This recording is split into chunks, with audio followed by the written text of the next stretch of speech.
a participatory program. We take call-ins and we get comments from our blog. And since we're here with you, we're going to hope that you would like to join in as well. Couple of quick notes. President Obama is speaking live right now, so that's what's on the air at OPB, and he is going to continue till some unknown time. And at that time, we will then become live on the air at OPB. So you may hear a reintroduction or two mentioning that during the show, just so you're aware of that. This whole show will be rebroadcast regularly in our regular 9 p.m. time slot, and the whole program will be available on the web as well. Quick note to turn off your cell phones, please. Go ahead and do that now. While you do that, let me just say one thing, which is those of you who registered for the conference, you can hook up to our wireless if you want to tweet or write to your mother or whatever, and these sheets show your name. Each of you have a unique password. I'll put them by my stuff here. And there's another piece of paper floating around. Let's see, John, can you hold one up? It's these short white piece of paper. If you think you might have a question already that you might want to ask, or you might want to ask a question during the show, you can raise your hand, and John or Josh will come over to you. He can give you a sheet, and you can write down your question, and then we'll come back to you and hold a mic in front of you and let you ask that question or join your comment. We just have a couple minutes left, but. Let me get a sense of who's here. Like how many people here are college students right now? Okay, great. Okay, so we want to hear from you, particularly about is college worth it?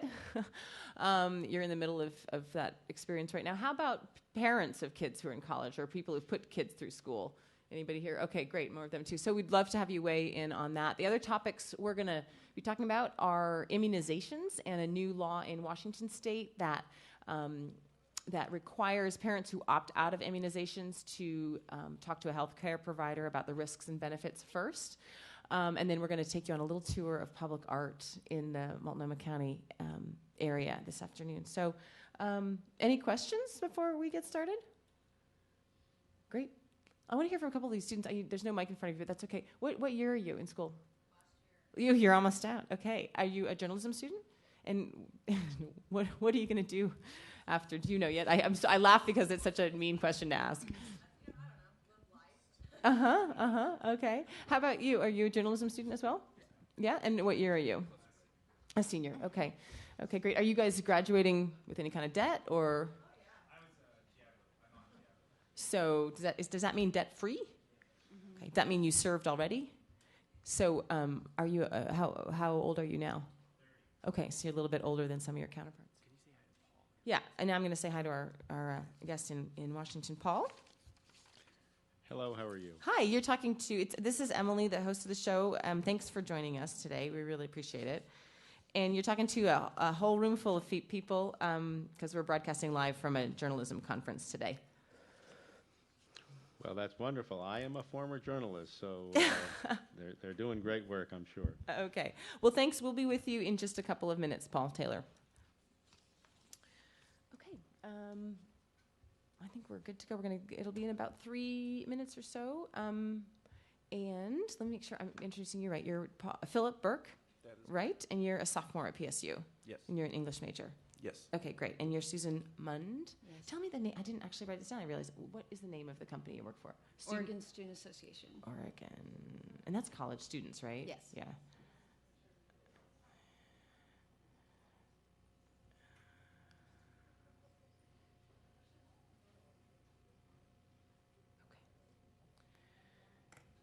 Okay. Susan, can you tell me your dream breakfast? If there were anything at all you could eat for breakfast, what would it be? Pancakes.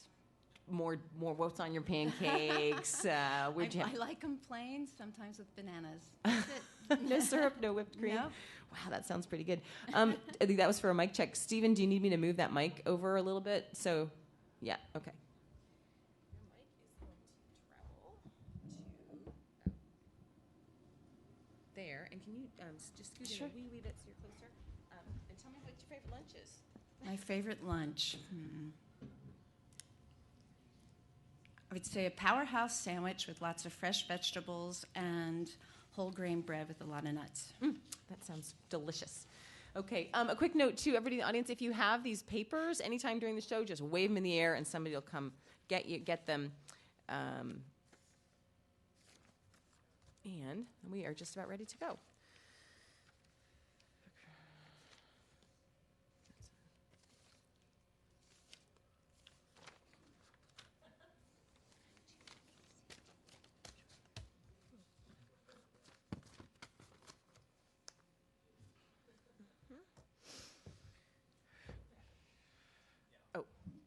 Okay, update on Obama. He's showed up, but he hasn't started talking. We don't know how long he'll be on the air. He's talking about the Middle East at the State Department. So you know, okay. That is closed. And if you have to forgive me ahead of time, but I do have to look at my computer sometimes during the show, so my apologies if I'm looking there. I'm still listening. Not offended. Okay, good. It always feels very rude.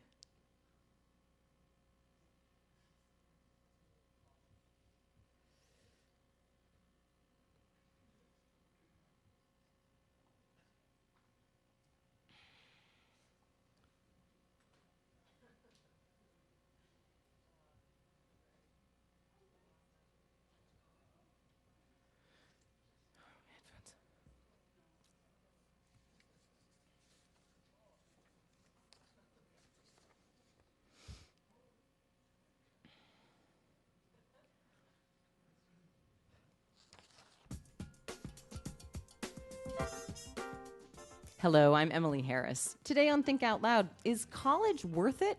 Also on the show, a warning now required in Washington if you opt out of immunizations, and public art on your phone. We are with a live audience at a University of Oregon journalism conference in Portland's Old Town today. It's a great place to ask whether a college education is worth the money. The Pew Research Center asked a couple thousand people variants on that question recently. They found that 3 out of 4 Americans think college is too expensive. More than half, 57%, think a college degree isn't good value for the money. But still, 94% of parents expect their children to go, and over 85% of college graduates say it's been a good investment for them. President Obama wants the U.S. to have the biggest share of college graduates in the world. Officials here want 80% of Oregonians to have at least an associate's degree. But with the cost, the time, the quickly changing economy, is college worth it for you? Are you considering college for the first time or returning? What has a college degree given you besides debt? You can call us 1-888-665-5865 or join us on our website at opb.org/thinkoutloud. We are going to start off this morning with Paul Taylor, the director of the Pew Research Center that just did this survey. He is joining us this morning from Washington, D.C. Paul Taylor, welcome to Think Out Loud. Pleasure to be with you. What does value for money mean in this survey? Well, it's a good question. We posed the question saying, given what students and their families spend on college these days, is it good value for the money? We know that the cost of college, whether public or private, has gone up in the last 3 decades, literally threefold, even after discounting for inflation. So this is a rising concern of the American public. They feel it in their pocketbooks. It has not, however, kept student enrollments from reaching record levels, which they have. So you have college costs reaching record levels, you have student enrollment reaching record levels, and you have student debt burden reaching record levels. So there's a growing concern, but you did a very nice job of summarizing the sort of the dichotomy in the public's view of these issues. Yes, too expensive. Yes, not affordable. Yes, not good value for everybody, but it was a good investment for me personally. 86% of college graduates say that. One WAG nicely summarized the overall public attitude on this, which is that the only thing more expensive than going to college these days is not going to college these days, because there is a payoff to getting a college degree. We can talk about that in a minute, but the American public, I think, is very aware that no matter what it costs, there is still a good payoff to it. There's a lot of comments on our blog about this question of whether it's worth it. Trill9 writes, whether a college education is worth it depends on what one does with it and what their expectations are. I attended university to become better rounded and more educated. Career choice was a second priority. And Donnie Ontario asked questions about worth. Worth it to whom? Those who would make a commodity out of a college education, those who would make a possession of it. He writes, is it not priceless as an instrument, both for the individual and society? Is it not cheapened by assessing it solely or mainly for its monetary value? Is your sense, Paul Taylor, that the answers you got to this question was assessing the monetary value? How much, for example, you can earn because you've gone to college?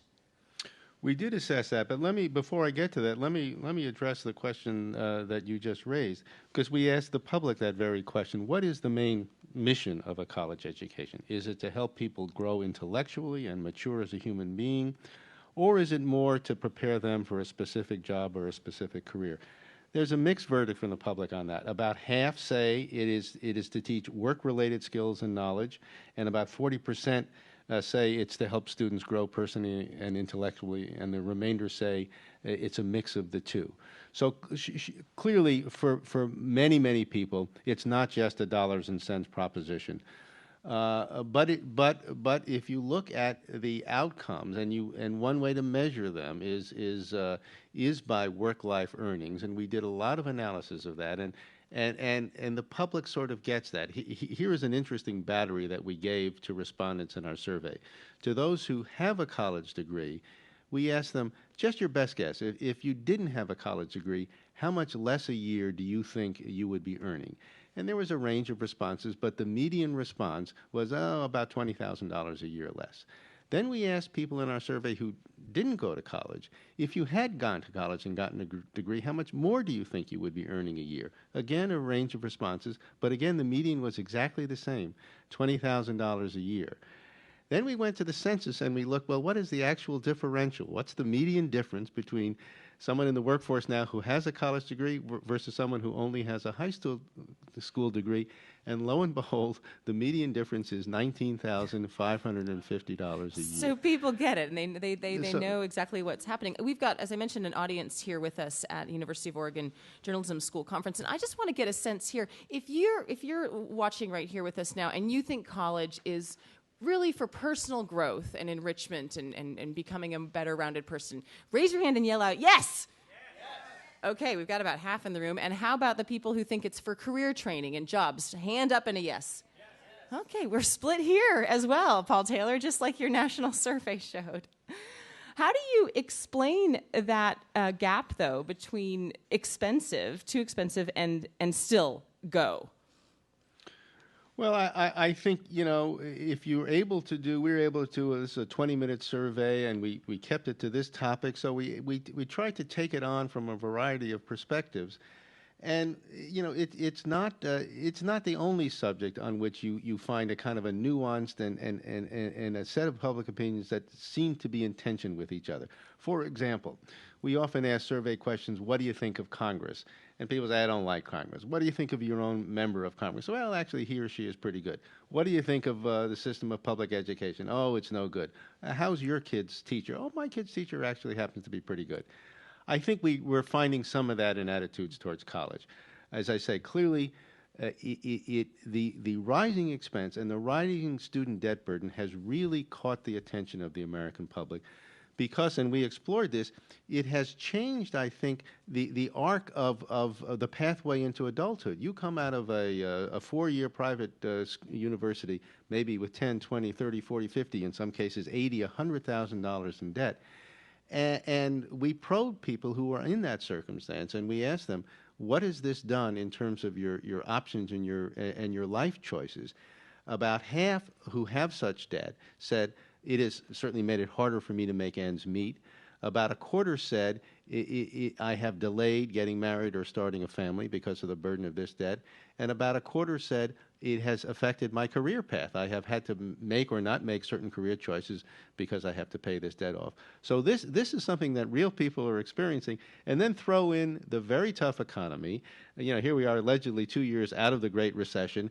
It was still a 9% national unemployment rate, much, much higher for young adults who've been having a terrible time finding that first job and getting started, and burdened with this debt. And it's a pretty toxic mix. But it hasn't, just to go back, but it hasn't still knocked education off the pedestal of being a near universal aspiration. As you said, 94% of parents in this country of children 17 or under say they expect their child to go to college. Many don't, and the reason many don't at the end of the day, once again, is financial. They say they just can't afford it. You're listening to Think Out Loud on OPB. We're talking about whether a college education is worth the price. My guest right now is Paul Taylor. He's the director of the Pew Research Center. He's the author of the recent Pew report, Is College Worth It? We're with an audience at a University of Oregon journalism conference in Portland. Do you have a college degree? Was it worth it? And how do you know? Join the conversation online at opb.org/thinkoutloud. We have with me at this journalism conference a mom who's got someone who's headed to college. Susan Mund is the development and event director for the Oregon Student Association. She's here on her own time and speaking in her own opinions, but she's the parent of a high school freshman, so thinking about these questions of college already. Susan Mund, thank you for joining us. Thank you. And Philip Burke is here as well. He's a sophomore at Portland State University, an English major. And Philip, thank you for joining us as well. You're welcome. Tell us first about your choices to go to college and major in English. Why did you want to go to college, and why English? Well, college is a good place to learn how to think critically and analyze the world you live in. And if you want to give back to your community, it's easier to do it if you have a good education. And how are you paying for it? Well, my parents set up a bond for me while I was a kid. It's paid for about half of my college since it was I'm gonna spend all my money, and now I need to get some loans, and I'm going to. Yeah. At this point, you're halfway through a 4-year college degree. Right. What's your assessment? Is it worth it so far? Well, for the price, I would say no, because being burdened with that, it affects your life and how you have to think about your choices, and it limits your choices. How your is that freedom. affecting you already? Well, for me, I've cut back on the way I live. I've canceled a lot of my bills. I'm looking for a roommate for my tiny studio apartment. I got rid of my car. I sold my bike and my TV and my Xbox and all those kind of things. So I really am trying to live simply, like within my means, but it's difficult to juggle having to make ends meet and be successful in school. Do you expect your English degree will help you get the kind of job and earn the kind of income you want? Yeah, I think so. But I don't know how good it will be on paying back my debt.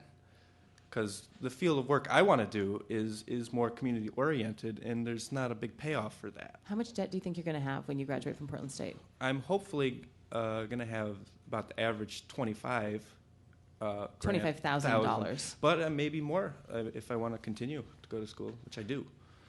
You want to go to graduate school? Yes. Why do you want to go to graduate school? Well, I mean, first of all, I could defer my debt, so I don't have to pay it. While you're accumulating more? Yeah, while I'm accumulating more, yes. But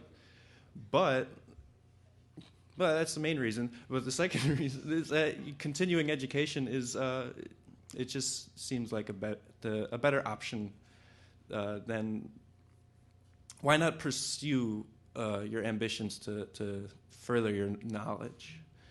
You know, I don't think we should limit ourselves just because there's financial problems. Susan Mund, how about you? You have a freshman, your daughter's a freshman in high school now. How much are you thinking about college? Oh, all the time. There's no question in my mind that she's going, and she's very engaged in the conversation of pursuing her academic career. And do you expect this to be a big financial burden for you? I do. I could see where it would be overwhelming, where we're going to make a lot of similar cuts and simplify our lives even more than they are now. And I was joking how starving students are macaroni and cheese, and that's how they live. And I think that it's really important that we provide them more equitable opportunities to achieve their goals.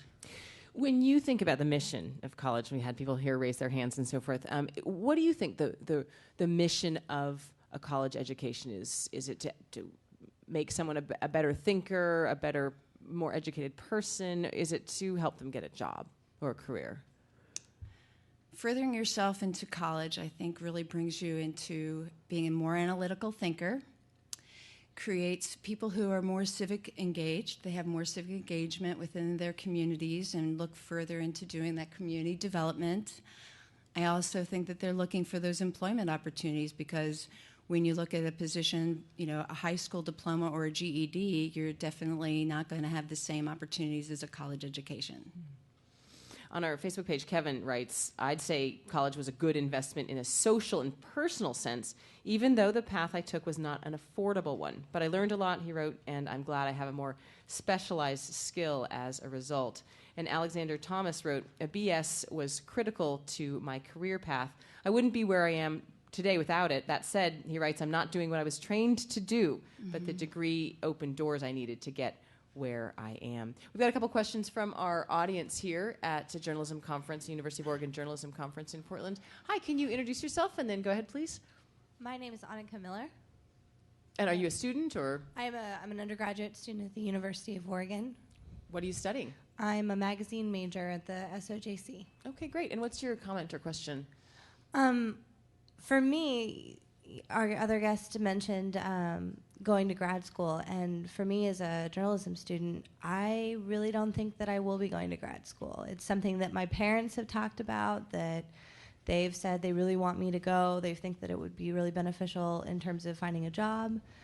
But for me, I think going back and getting a second undergraduate degree actually might be more practical, which is a different path entirely. And I don't know. I'm graduating with debt, and the idea of going to grad school to become more of a writer seems not so smart with a $50,000 price tag. So, What kind of debt are you graduating with? right now, I think I have about $17,000. When you think about college, why did you go? I went honestly because it was something that just was always expected. You graduate from high school, you go to college, and I don't regret going and getting my undergraduate degree at all. I do see some benefit in maybe taking a year off between high school and college to kind of figure out a little bit more about who you are and what you want to get out of the experience. But I always thought that I would go to college.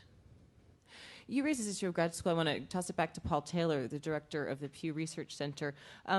Paul Taylor, there was an article recently in The Nation magazine where a former Yale professor wrote specifically about grad school. Go if you feel your happiness depends on it, but be aware of what you're in for. You're going to be in school for at least 7 years, probably more like 9, and there's a very good chance you won't get a job at the end of it. At Yale, he wrote, we were overjoyed if half our graduating class found positions. Imagine running a medical school on that basis. And he goes on to say 50% graduation or job rate out of high school would be considered a dismal failure. Now, this article is mostly about going into academia, but that second tier of higher education, Paul Taylor, is that just the same question as the first 4 years? What's it for, and is it worth it, or is it magnified because of the number of years you're spending in school? I think it is magnified. I also think there's a big difference by field of study. There are certain professional schools where your chances of getting a job with a professional degree are much higher, and your chances of getting a high-paying job are much higher. There are other fields of studies that are much more academic and scholarly where you may be facing a pretty tough job market. And there are other fields of study, for example, education. You can get an advanced education degree, but the payoff there through a career isn't all that big. So I think it varies across fields of study and type of degree. You mentioned, Philip Burke, that you want to go on to graduate school. I'm wondering if you could tell us some experience now that you've had in the first couple of years at school where you think, this is why I'm here. This is why I'm in college and not working right now, or something you really felt you learned that was terrific. Oh, I don't know. There's a lot of moments like that. Just about every day when you're in school, you learn something new, and you really, or if you learn something more in depth, you get a real understanding, and you can use that, and it's useful to the tools you get in school to analyze daily living and your situation. it makes it easier to vouch for yourself and vouch for your place in society and feel like you're actually making a difference, organizing with your peers and all that sort of stuff. So like in English class and you're learning all this theory and stuff, it seems to be like high theory, impractical, but in reality there's a reason why people make the theory. It's to put into practice, and there's an inherent connection between theory and practice. You mean like reading a piece of poetry and then seeing what you've read in some situation it's around enlightening. You read a piece of poetry and then you think about it through a lens that your professor has shown you, and you say, oh, I see how that relates to my life. I can go and communicate with my friends or my coworkers about this reality that I didn't even know existed yet until I learned about it. Susan Amund, you went to college yourself. Yes. Can you tell me about that experience? Well, it was a while ago, but I can tell you that I walked away feeling more confident as an individual. Am I utilizing my degree? To some level, I do. I think that I benefit more with it by educating my daughter. And that's really, if I didn't have that background, I don't think that I would be able to promote her to the philosophy of going to college and saying it is really worth it. What sort of college did you attend? I went to a 4-year university, and then I received a second degree at another 4-year university. And then I went to graduate school for a short period of time. So I've been through it all in some ways. How much debt did you yourself have? I'm still paying it. When you think of the accrued percentages of interest rates, it can keep you in that cycle for a little while. And when you have to do deferments based upon survival needs, you're still paying a debt that has a high interest rate. And now they're starting to come down, but I think that that's a concern I would have in getting into that debt. When you look back on your experience, do you think it was worth it? 100%. It was worth it in every way academically. I definitely do not like the idea that I'm paying debt, and I can see where other students currently are just overwhelmed with it. What are they going to do afterwards? Let's go to another comment from our audience. Can you introduce yourself and go ahead, please? My name is Ryan Lane. I'm a master's student in the journalism program in news editorial. And what's your comment or question? Well, I just feel, for the most part, that from my undergraduate experience, the quality was really in learning how to not only think critically, as has been pointed out, but to balance my time, to figure out what was going to be a priority and what wasn't, and really to have the opportunity to network. I feel like in the economy that we're dealing with today, especially for undergraduates, the greatest asset that you have is the people around you, and who you know is going to be just as valuable, if not more valuable, than what you know, because what you know is really how you can think. And most undergraduates are not getting job training, as it were. It's really the opportunity to come in because somebody else was a good reference or has an opinion of you, that you might be able to thrive in a certain economic situation given the time to really nurture the skills that are necessary. A little bit of pushback on our blog. Russell writes, I went to college to study computers, but many of my friends who work manual labor have more and better work, are happier, and are healthier from staying active and working outdoors. When it's pouring rain and I'm dry, I guess I'm better off. And Amy on our Facebook page writes, universities are filled with unqualified students, which reduces the overall quality of education. What was once a solid investment in your future is now just really an expensive piece of paper that will help you secure a job in the service industry. Paul Taylor, what about that? This push to get everyone to go to college, is that bringing down the quality of education? Well, in the opinion of college presidents, it is. In addition to doing the survey of the general public, we did a separate survey of college presidents, and we asked questions about student quality. We asked them, generally speaking, are public high schools doing a better or worse job now than 10 years ago in sending the kids that you see on campus? 58% say worse job, and only 6% say better job. The kids are less prepared. less prepared.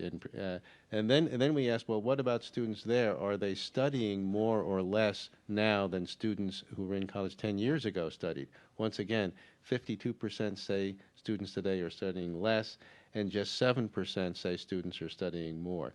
So college presidents are concerned about the declining quality of the student body.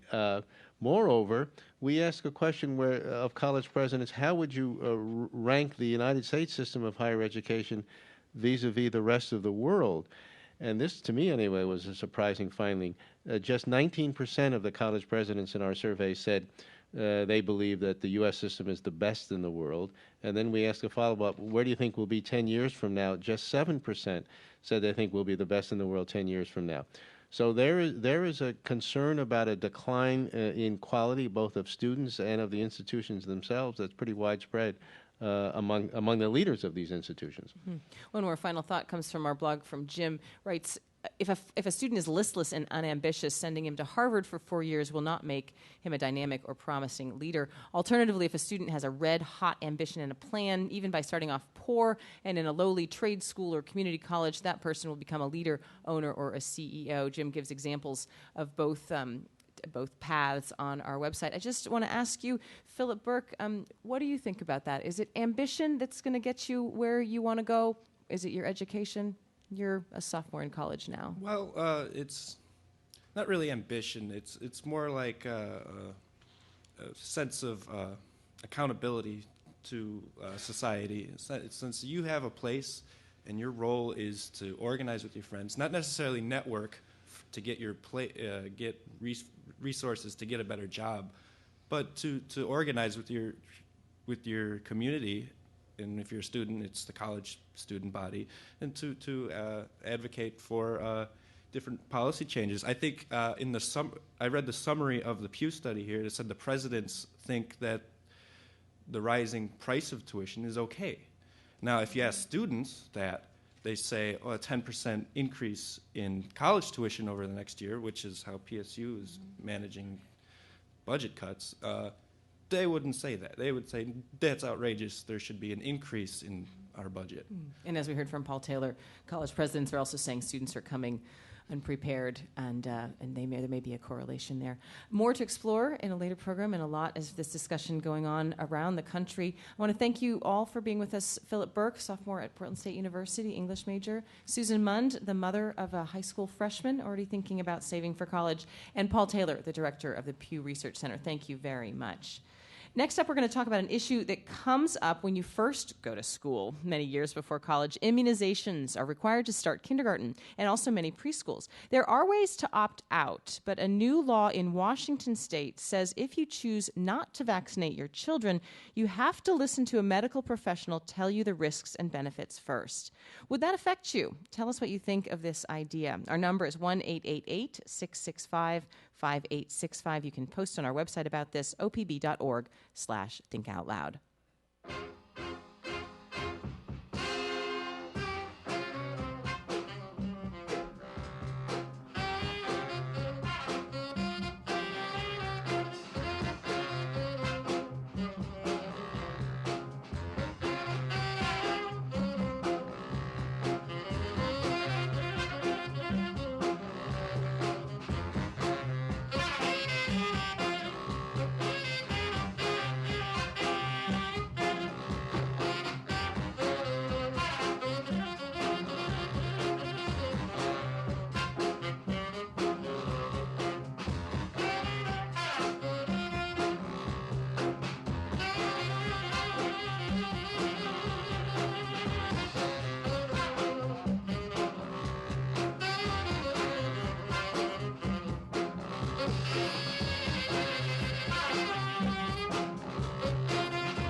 This is Think Out Loud on OPB. I'm Emily Harris. We're talking now about immunizations. We're with a live audience at a journalism conference at the University of Oregon Old Town Portland site today. Parents can opt out of requirements to vaccinate their children. That's become increasingly popular in some areas, including parts of Oregon and Washington. But a new law in Washington state says parents who don't immunize their children will have to hear about the risks and benefits from a healthcare provider first. Would that affect you? What did you consider when you decided whether to immunize your children? You can tweet us or find us on Facebook and comment about this. We're Think Out Loud OPB, or join us on our webpage, opb.org/thinkoutloud. To start us off, Mary Selecki, the Secretary of Health in Washington State, has joined us on the line. Mary Selecki, welcome to Think Out Loud. Thank you very much. What exactly is required of parents now in Washington State, or when this law goes into effect in July, parents who want to opt out of immunizing their children? Well, let me just kind of set the stage by saying that previous state policy made it easy for parents to exempt their children from school immunizations based only on convenience. And I'm looking at the form that's currently in use. And on that form, there are some check boxes. And if a parent didn't have the records with them or didn't feel like they had the time to go look for their children's immunization records, they could just mark down that they had a personal or philosophical exemption, sign the form, and that would go on file in the school. What the new law will do is say, really, if you are taking an exemption, we want to make sure that you are informed about the issues around immunizations, that childhood immunizations do save lives, are one of the most effective ways to protect kids from serious preventable illnesses. If a parent, after that kind of conversation, still wants to check off a personal or philosophical exemption, they can, but only if we have proof that they've had a conversation. You mentioned that the law says they have to talk about the risks and benefits. You talked about the benefits just now, that they do save lives. What risks will the doctors be required to tell parents about? Well, I think the risks are really around the diseases that are prevented by these vaccines. A lot of parents do have a lot of questions. They get information in various places, a lot of it from the internet, perhaps from hearing some talk show where somebody had feelings about immunizations. And what we are discovering, what our physicians and nurses are discovering, and even what school folks are discovering, is that people have a question and then really haven't asked the best source of information, which is a healthcare provider, as to what it is that they're hearing.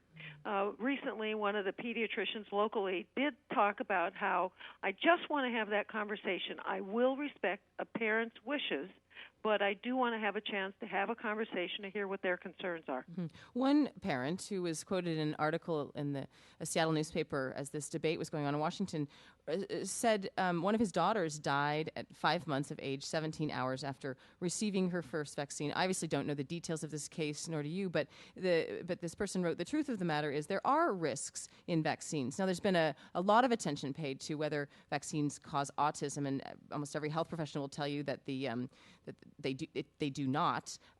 However, there are risks involved in any medical procedure. What are doctors supposed to say about that? Well, first let me say I am very sorry about the death of any child. And certainly the fact that this parent has strong feelings about it, I have to empathize and sympathize with that parent. So we know that parents are concerned about the health of their kids. You know, and my role as Secretary of Health is to make sure that our best health information is made available to the general public. You know, there's a giant in public health, Dr. Bill Foege.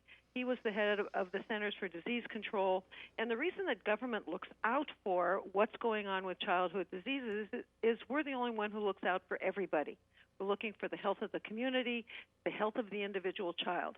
I myself, I'm 64 years old. I have a brother who's 10 years younger who was absolutely allergic to the measles virus. There was no vaccine then. He almost died. Well, if it's preventable from one child being that seriously ill, or this last winter we had a child in Grant County who had to be airlifted to Children's Hospital and unfortunately died as a result of whooping cough or pertussis. we can prevent that kind of thing from happening by a vaccine, which is one of the miracle drugs that we have from the last century. As I mentioned, we're here with an audience at a University of Oregon journalism conference. Can I just get a show of hands here if anybody has experience with not doing vaccines for one reason or another in their family, or knowing someone who this is an issue for? No hands go up here. So are you a well-vaccinated crowd? Apparently you are. Okay, let me bring Eric Omeg into the conversation now. He is a former state senator in Washington, and he opposed this legislation when it came up in past years. He's joining us on the phone this morning. Eric Omeg, welcome to the show. Thank you. Good morning, Emily. Good morning. Why did you oppose this legislation when you were in the legislature? I basically have three objections to this bill. The first being that it doesn't make kids any safer. But essentially, the most offensive part of this bill is it infringes on a basic human freedom about choice around our bodies and our medical decisions. And the third thing is this bill, and you heard the Secretary speak, the sponsors of this bill think that parents are fundamentally ignorant and lazy. And then if they just go to the doctor, then they'll already be there and they'll get these shots and they can become more informed. But what the data actually tell us is that parents are well informed, and the opposite is true. That what's happening is the data are a bit misleading. The data that you continue to hear is more and more parents are opting out of vaccines, but if they opt out of a single vaccine, then they're not fully immunized. Therefore, that as a public health policy, that's a problem. And what you see is every time a new vaccine gets added to the schedule, a new required vaccine, the biggest one being chickenpox, parents wake up and say, wait a second, chickenpox? No, I'm not going to take that one for my kids. And so these numbers creep up. It's not that parents are getting stupider or lazier. It's that the vaccine schedule is getting bigger and more crowded. Eric Omeg, do you think children should be vaccinated? Absolutely. I don't want anything in those comments to be misconstrued as an objection. I think a vaccine policy that's pragmatic is a wonderful thing for public health and for safety. But we really have to understand vaccines are not seatbelts. They're much more like airbags. They both carry risks. And even if vaccines are made safer and they only kill half as many children or cause half as many permanent brain injuries, I still don't think that it's acceptable to be coercing parents around getting their kids vaccinated. And you're mentioning this phenomena of the vaccine lists growing very, very long and parents doing most of them, but maybe not doing all of them or following the same schedule that the state requires. Mary Selecki, Secretary of State Health, in Washington State, from what I've read, about 6% of children in Washington State are choosing not to be immunized, or the parents are choosing not to be immunized. Is that right? I think that's a misinterpretation of the data. 6% of the children had a signed exemption form. And let me give you one story of a school where we had an outbreak, interestingly, of chickenpox. The senator just mentioned chickenpox. But this was a school in eastern Washington. We had a huge outbreak of chickenpox. The school goes through the children's records to see who has an exemption on file, and those children had to be excluded from school. Within about the next 24 or 48 hours, interestingly, the families had dug up either from their providers or their own files their children's immunization records so the kids could be back in school. So because a parent has signed an exemption form doesn't automatically mean they're against vaccine. It may mean that it was very convenient for them to sign the exemption rather than dig up the children's immunization records. May it also mean that they are being more selective? I mean, Eric Omeg is painting a picture of parents who are thoughtfully considering vaccines, who are dealing with a large number of them, who are wondering, really, is chickenpox an important vaccine to get, are perhaps delaying things? Is within this 6% who haven't signed or who have signed exemptions, how many of them are just not doing one or two vaccines? You know, there is this phenomena called parental hesitancy, and the senator is right. There is a lot of questioning that goes on, and we'd like to have that questioning, have a conversation with a provider. Again, talking with a pediatrician here in Olympia as we went through this session and found ourselves doing testimony together, she said that when a parent comes in and says to her, I'm not sure about this vaccine, they have a conversation about the vaccine, they have a conversation about the illness, and in the end, she respects the parent's choice.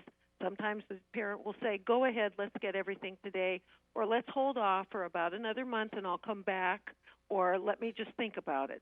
And that's kind of what's going on here. Now, what we're doing with this particular law is not taking that away from a parent, not discouraging them from any kind of conversation. We're asking them to make sure that they have had a conversation with a health provider so they can get their questions answered.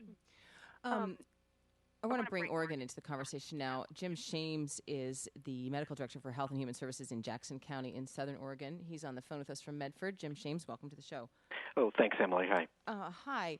What is the situation in Ashland right now, where there's been a large number of people who have opted out of immunizations? What's the immunization rate in Ashland schools now? Well, just like Mary was saying, it's a little hard to know exactly what the data means. We have a very large number of parents that have signed religious exemptions or exemptions from vaccines. That doesn't really tell us exactly which vaccines, or even if, in fact, they have chosen not to vaccinate. But we've got about a 25 to 28% exemption rate in the schools in Ashland. And what do you think about this approach that Washington State is taking, putting into law that before you can sign an exemption form, you have to submit proof that you have spoken to a medical professional about the risks and benefits, the law says, about vaccines? I don't know the specifics of the Washington law. If there is some way that you can assure that a parent really has thought this through, has spent some time in discussion with somebody knowledgeable and then signs the form after the fact, I think that's a good idea. It's hard for me to comment on something that I haven't read the specifics on. Does it sound like something you think Oregon should pursue? Yeah, I do. I think we have to be cognizant of the expense of it, the time it would take, how we define a healthcare professional. I think some kind of stop for a second, think about what you're doing, review the data prior to signing would be appropriate, and whether exactly would end up looking like what they're doing in Washington or something else, I can't say. Eric Omig, former Washington State Senator, who you opposed this legislation earlier, how do you expect people's behavior is going to change when this new law in Washington goes into effect this July? I think it's really important to understand, I guess, I'll put it this way, just the quickest is, I don't expect a government to be in my bedroom making my sexual decisions, in my church making my religious decisions, or in my doctor's office making my medical decisions. And you hear this urge from the secretary and your latest guest saying, if we just get these people in to talk to a doctor, and it's the justification, it's thinking like that leads to laws like we see in Wisconsin, where I grew up, where a mother, a woman, before she's allowed to terminate a pregnancy, has to go into a doctor and see a picture of her unborn fetus before she can terminate a pregnancy. It's that kind of coercion. What do I expect is going to happen? I expect that costs are going to go up for families, particularly families that don't have good insurance. I expect they're going to make appointments. They're going to have to take days off of work to go take their kids in and get these forms filled out. And I just don't think it's appropriate, especially when we're talking about religious decisions and philosophical decisions on top of medical decisions that parents have to balance. Mary Stulecki, Secretary of Health in Washington State, what is the parallel to laws about informing women before they have abortions? Well, first let me clear up who it is that we're suggesting in the law, what kind of health care provider can sign the form. And it can include a licensed physician, a licensed naturopath, licensed physician assistant, and an advanced registered nurse practitioner. And if a parent who doesn't want to have their child immunized with either all the immunizations or any has had that kind of conversation, they can drop the form off at their provider's office and get it signed and bring it in. So it's not coercing people that they have to go in and have an appointment, but I know how that can be interpreted that way. I think what we have discovered, particularly with communicable diseases, is they're spread so quickly, and because it is something that right now we don't see a lot of. I mean, talking about the unfortunate case of a child dying from whooping cough, we had a couple of children die this year, or a child dying from measles. You don't see a lot of cases of that. So we want to make sure that just parents understand that they have an opportunity to have a conversation and that it's not just picking things off of the internet that might fit their own need or listening to some pop star on television. But what about this question about the parallel to abortion laws? Mary Selecki, what about this question about a parallel to laws requiring women receive certain information before they terminate a pregnancy? Well, you know, when women terminate a pregnancy, they do talk to a health care provider. We're just asking that parents also talk to a health care provider when they make this important decision. In Oregon, with our medical marijuana laws, there have been a number of doctors who've emerged to sign a great deal of the authorization for medical marijuana. Do you expect something like that to happen in Washington State, Mary Selecki, where a certain number of physicians will become known as people who will accommodate easily a talk as defined by the law, but in ways that will be comfortable for the people who don't want to do vaccines? You know, most parents do have some relationship with a healthcare provider over their child's health. Many kids get sick as they grow up. When they go in daycare, things are easily spread, whether it's colds, whatever. I don't know that we will see an experience like you talk about with medical marijuana in terms of somebody just signing forms. It could happen. I'm not going to question that about a parent. We're just asking them to have contact with a healthcare provider. Okay, I need to leave it here. Mary Selecki, Secretary of State for Secretary of Health, in Washington State. Thank you for being with us. As well, Eric Omeg, a former Washington State Senator who opposed this new law that goes into effect in Washington this July, that parents opting out of immunizations for their children need to have a discussion with a healthcare provider first about the risks and benefits. And Dr. Jim Shames, Medical Director for Health and Human Services in Jackson County in Southern Oregon. Thank you all very much.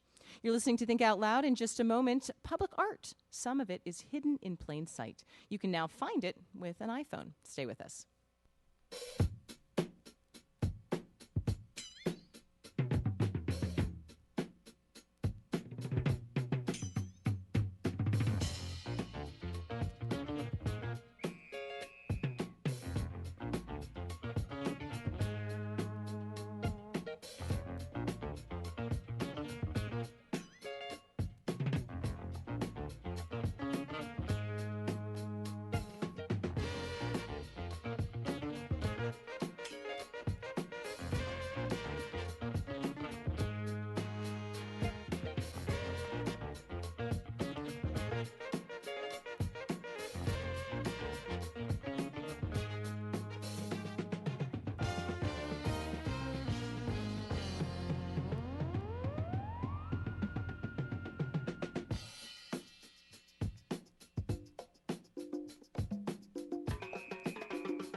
This is Think Out Loud on OPB. I'm Emily Harris.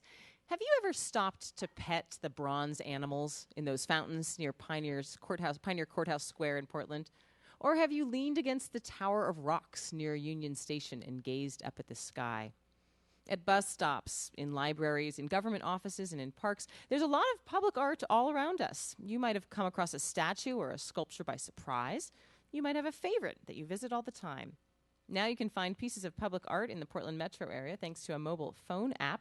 Kristen Calhoun is the public art manager for the Regional Arts and Culture Council. She's here to tell us about public art and the new app to find the work.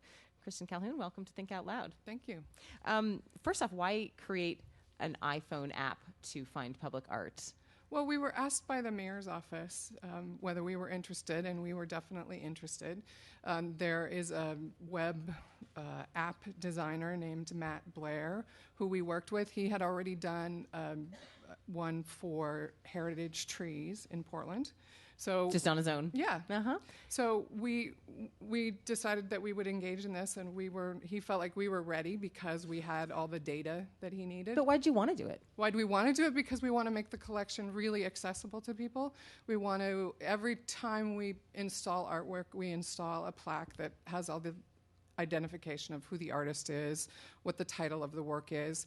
But we also wanted to be able to have additional layers, like if you're going to a neighborhood and you want to know what to look for, or if you want to know a little bit more. Sometimes there's an artist statement, and we're trying to make sure that we have artist statements all the time, but we've got a little catch-up to do from some previous years where it wasn't necessarily So collected. you can, instead of just going to a fountain or a statue and wondering what this is or reading the title, the year, and the authors, you can, if you have the right phone equipment Right. and this app, you can find out more about the artist, what their intent was, a little bit more about the piece Exactly. in general, make it more relatable. Right. Tell me about some of the art that is public art in the metro area. What's a piece that you love that you think not enough people see?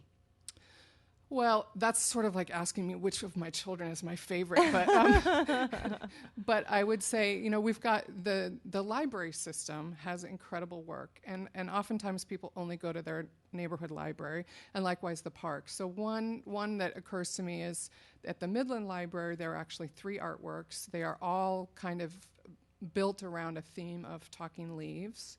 And so Lucinda Parker did a large painting that is keyed off that idea of talking leaves. And then there are also, at the front of the building, some cast stone pieces by an artist named Ann Storrs. What do you like about this piece? Well, I like the relationship both to the site and to the content of the building. So the idea of talking leaves, the idea of pages as talking leaves, and then kind of taking it back towards nature as well. There's a picture of that work, Talking Leaves, up on our Facebook page, OPB, Think Out Loud OPB, and some other pictures as well. And there's a link on our website to the Regional Arts and Culture Council's online collection of public art leading to people. What's something else, another piece that you like that might be around where we are right now in Old Town Portland? Right, I was going to say right close to where we are, there is a new piece at the Fire Station 1. When they just did a renovation of Fire Station 1, they installed a new piece. And that one is actually a great example of how the iPhone app has a little bit more information. The piece is called Engine. It's a stained glass piece by Jack Archibald. And his artist statement talks about how that piece was influenced by a poem by William Carlos Williams, as well as some other paintings that were also influenced by that piece. So it gives you another few layers into the artist's thinking. For those people who do not have an iPhone or have a different kind of phone and don't have that, there's also a map that you can use to access this public art, but it has much less information, doesn't it? Well, there are a couple different maps. There's one that is actually a printed map, and it has basically just ID information, and that's sort of a walking tour. And that one is really focused in the central city of downtown, and a little bit on the east side. But the public art page within the RAC website, www. There's a link to it up on our website. Okay. There is a public art search page where you would get the same layer of information. So the iPhone app actually connects to that engine, and they talk to each other and they use the same data. And if computers or phones are not your favorite way to find out about art, you can walk around town Exactly. and run into it. Okay, Kirsten Calhoun, thanks very much for being with us today. Thank you. Kirsten Calhoun is the Public Art Manager for the Regional Arts and Culture Council in Portland. Thanks so much to everyone who took part in today's conversation. Special thanks to the University of Oregon Journalism School. We are at a conference they are putting on today in downtown in Old Town Portland in their Turnbull building. If you missed any part of our discussion about the value of college or the new Washington law affecting immunizations or opt-outs, remember you can download any segment of Think Out Loud anytime from our website. Tomorrow, we're going to talk about caving, also online gambling. The 3 big poker sites were shut down across the U.S. last month, and you can meet a Portlander who used to make his living that way. Join the conversation about caving and gambling online, opb.org/thinkoutloud. For the radio show that listens, thanks for being with us this morning. I'm Emily Harris. See you online.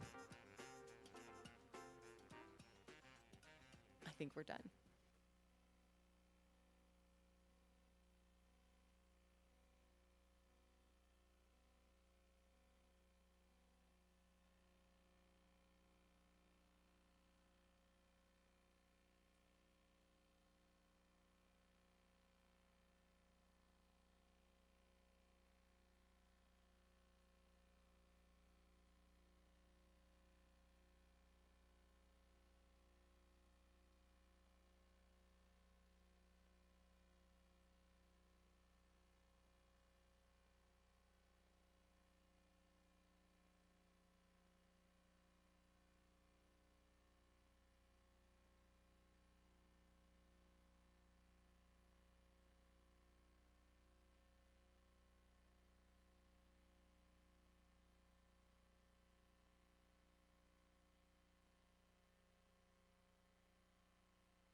You're an old radio guy. Right, as an old radio guy. But we want to be the center in the region for conversation about issues of journalism and communication going beyond the classroom. So events like this are central to our mission and to what we do.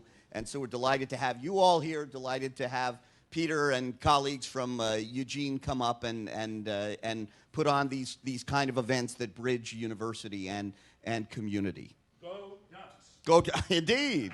Yes. So here's what's going to happen next. We are going to kick off this conference right now with these two gentlemen who are making their way. And if you guys would stop there and pick up name tags that are by your hat, Terry Phillips.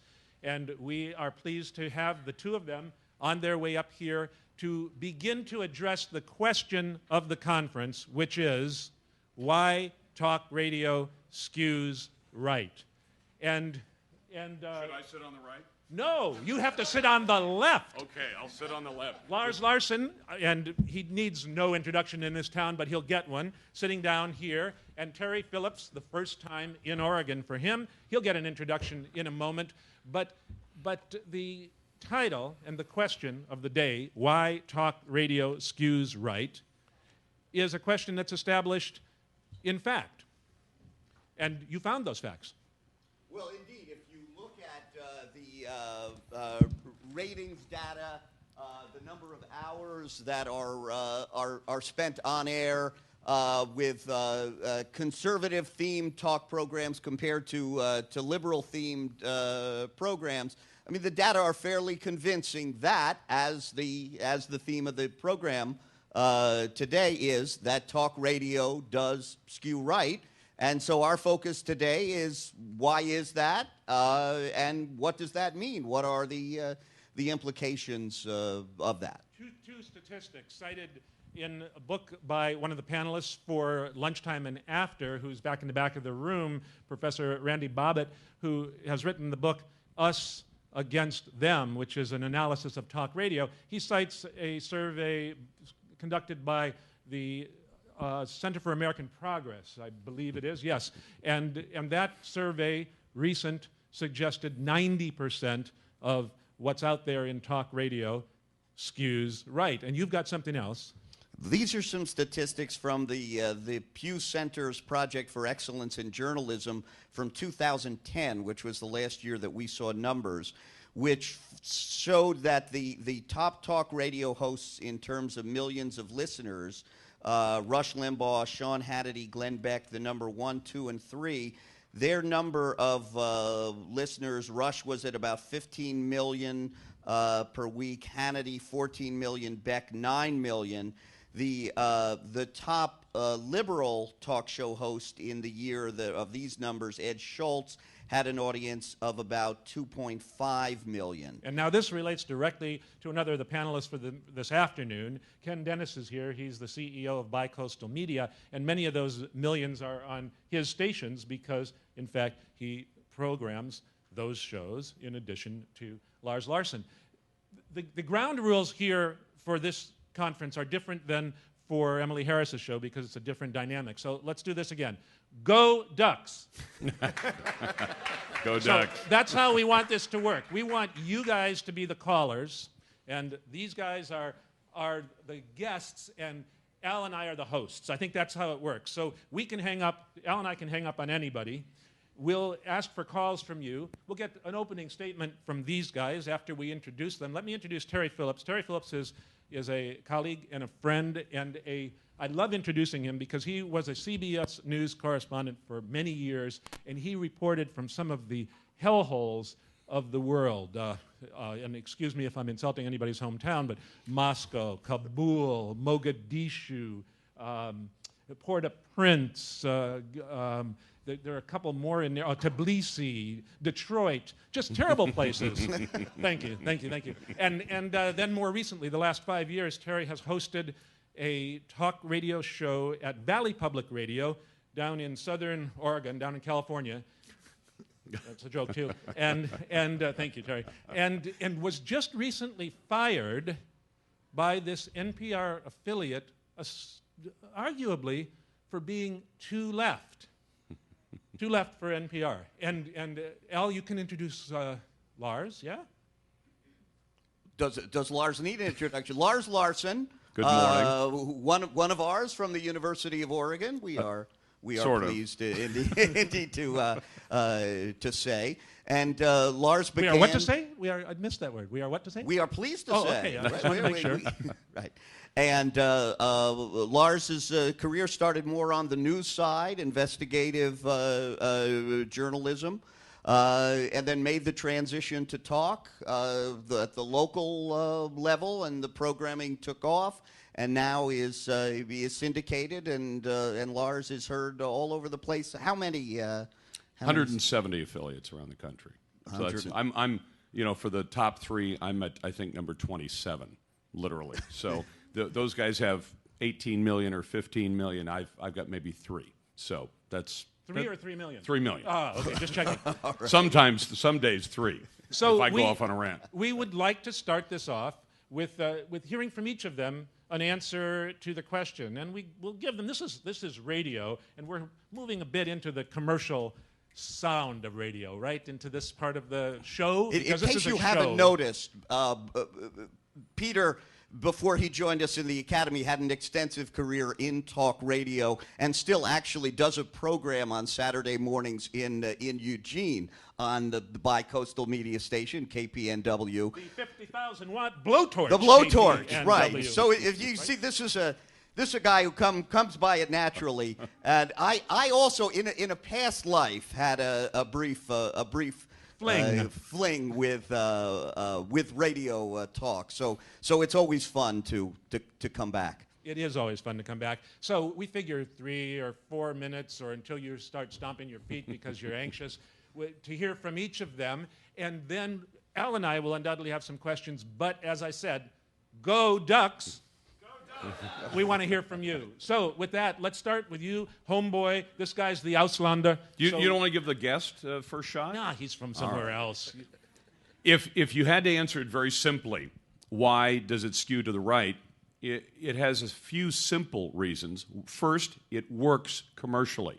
And you have to remember that journalism, and what I do is I consider a form of journalism in the same way that you read opinion columnists, the late David Broder, other opinion columnists. If you can stomach reading Krugman, then you can read him. These are journalists. I know. I did that just to get a rise out of you.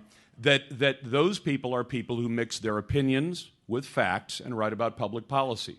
I take facts and opinion and talk about public policy every day. It works commercially because an audience is drawn to that. So far, liberal talk radio has been given abundant opportunities, including the backing of one of the largest talk providers in America, Clear Channel, the folks who employ Rush Limbaugh, the folks who employ a lot of other top hosts in the country, and it has failed. And I have a theory for that, and I'd be glad to expound on it, but the simple line is that when you live in a media environment like we do, where you have movies and music and television, both entertainment and news, when you have newspapers and magazines, and the vast majority of all media, I mean from rap songs to movies to the network news you see on the old-style networks, ABC, NBC, and CBS, skews to the left. So when most Americans live in a left media environment, but it's a center-right country, what's happening is that people need a place to turn to that represents their point of view. It doesn't mean that it's an echo chamber, which a lot of people on the left will say, well, Rush is just talking to all of his Republican conservative robots, and they listen and salute and do whatever he says. Not true at all. I have a very independent thinking audience, and according to the demographic studies that have been done on ratings, about a third of the people who listen to my local show, which is carried on 18 stations around the Northwest, and my national show, about a third of them are self-described Democrats or progressives or whatever label doesn't offend them. And because these days, if you call somebody a liberal, they take it as an insult. And I don't mean it as an insult, it's just a description. But when you live in that kind of environment where there's very little conservative point of view, and then all of a sudden there's a source of that point of view that you can listen to where you feel as though you have something in common with the people who are speaking. You may not agree with them all the time, but you have something in common with them. That is going to draw an audience. Conversely, when you have left liberal talk that echoes the same kinds of things that you're hearing routinely from conventional media, it doesn't draw an audience. And at the end of the day, whether you like it or not, all the way from common sense for what, a penny back in the day, all the way to today where you have to generate millions of dollars to keep a business going. Journalism and opinion journalism, which is what I consider what I do, opinion journalism, is a business. And if you don't draw an audience, we'll you're stop done. you right there because I have to tell you a quick story. Sure. When I worked at KABC in Los Angeles, and some of my students know this, we had in the control room one of the old police cruiser kind of bubbles, you know, the red light that turned. We had it mounted upside down on the studio, and it was wired so that when a call was up and went 90 seconds, it started to spin. This was the program director's idea of how to let you know to keep the calls going, because basically that kind of talk radio is top 40, except instead of songs, it's calls. So I have an imaginary bubble here, and that's when I'll slow you guys down. And then that speaks to you in the audience. When you are calling, it's 1-800-WHITE-STAG. When you call the number, then just raise your hands that you want to have something to say, and either Al or I will get you into the conversation. Would you like to introduce Mr. Phillips with the question? Oh, and I should say, excuse me for interrupting. On your program, it says Charles Jaco will be here, and we are so pleased that Terry Phillips dropped what he was doing and came up to join us, because it turned out that in St. Louis, where Charles Jaco was recently fired from his left-leaning talk show, or liberal, or whatever he wants to call it. He said he was replaced by a guy who didn't skew right, he skewed stupid. He's a television reporter. That's tolerance. Yes, indeed. When you describe the other side as stupid. And he's in sweeps right now, so his television station wouldn't let him out. Radio Laufer, all Peter all the time. Yes. Okay. Terry Phillips, why does talk radio skew right? Well, with all due respect, and I don't have that much, it doesn't. These are lies. Everything you've heard up until now is untrue, including what my friends have said. There is no left and there is no right. This is nonsense. It makes for great rhetoric. It's wonderful to get people excited and to categorize people and to manipulate us. It's not true. There just is no rational basis for these labels. What does it mean? Is it where you're born? Is it what you look like? Is it how you vote on issue A through X? What do these labels mean? They mean nothing. They're convenient ways to describe those people. And what's the difference between us and them with no academic credentials at all to back this up? I believe there is no us and them. There's just us. And we each of us have different points of view about everything. And they change all the time if we're alive and thinking. What I believe we have is open-mindedness and closed-mindedness. We don't have broadcasting, we have narrowcasting. Narrow in the sense that these are very tiny audiences and they're getting smaller all the time. The numbers get bigger, but the relationships are shrinking to the point of disappearing. We don't know our neighbors. We don't know ourselves. What left? What right? Mixing opinions and facts, that's good unless you make up the facts, which everybody does. Self-described left, self-described right. It's crazy. It's insane. If we were saying this on a psychiatrist's couch, they'd lock us up and put us in a room with soft food. This is just not true. Now, to the question of numbers, because those are measurable and they have some relevance. Rush Limbaugh, great example. He's got about 15 million listeners, but who are they? Well, they're mostly older white men, and they're mostly scared older white men.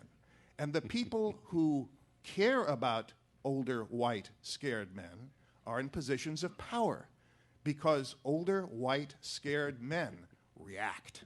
They do stuff, and they push buttons, and they do have some power.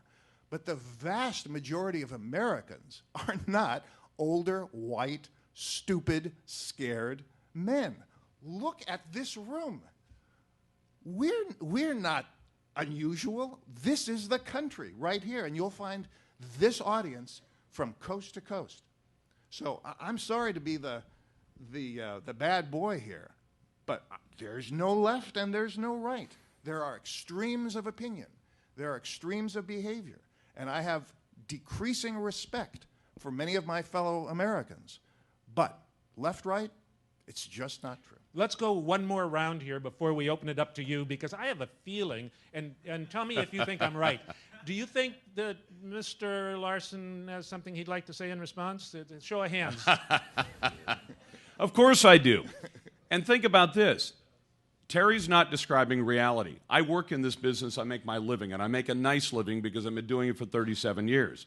As I told you, a third of my audience are self-described liberals and progressives. Why do they listen? Because they want to hear the other side.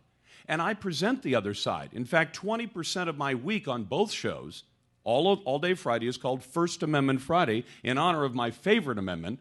Actually, my favorite amendment is the second, but the first is only defended by the second. And that's the only reason the second comes first for me. But the fact is that my audience is not stupid. They are independent thinking. My audience is not primarily older white men. The latest numbers show that 1/3 of my audience is women. And that my audience skews 18 to 49, not 35 to 64. Now, Terry is right. Rush's audience is beginning to age.